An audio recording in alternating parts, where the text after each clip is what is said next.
My name's Steve Dilworth. I'm one of the animal managers here at Martin Mere, and behind me is the little baby beaver.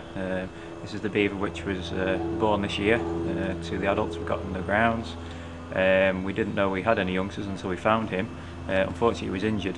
He'd got quite a few nasty bite wounds all over him, so unfortunately we had to remove him from the pen and the adults and put him through quite a lot of amounts of care and attention, a lot of veterinary care. So, he's off the final antibiotics we were trying him on. The infection seems to have cleared up, we just need to keep an eye on it.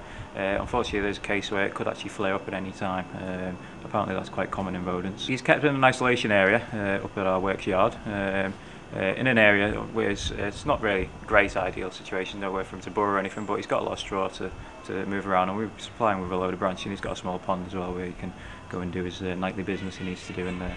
Beavers in the wild would normally feed on all sorts of plants, roots of plants, the water plants, rhizomes, and also obviously trees, which everybody knows about them, chopping down trees. And also we supplement the diet as well with a lot of fruit and vegetables like apples, carrots, potatoes, and sweet corn seems to be his favourite. Because we don't know the exact circumstances of why he was chased out of the pen in the first place, he was obviously attacked by some beavers. We don't know whether it was the adults or the juveniles, but even so, now that he's been hand-reared, the idea of putting him back in with the adults is, after going through all this effort, there's a good chance that we put him in there and he'd instantly attack him and see him as a threat to their own little existence. And he seems to be quite playful. He's got a couple of cuddly toys we've supplied him with to give him some company when he was in the treatment area, and he's kept them right through the treatment. Still got them now, and he likes to go up to them, sometimes try to even give them food. And yeah, there's going to be a competition run to hopefully name him. We've all come up with our own little ideas, but nobody's really settled on one that we quite like as the ultimate one, so we're going to open it to a wider audience and hopefully somebody will come up with a better idea. What's your suggestion, Steve? I've been told to say Rocky from one of my members of staff who seems quite keen on that one, so we'll go for Rocky.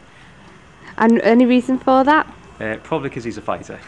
He's been through so much. I mean, he was really, I'm not exaggerating when I say he was on death's door. We think that if it wasn't found at the time we think he probably would have died within 2 days. He was really critical. And so to come back from that and all the stuff he's been through, he's obviously a fighter.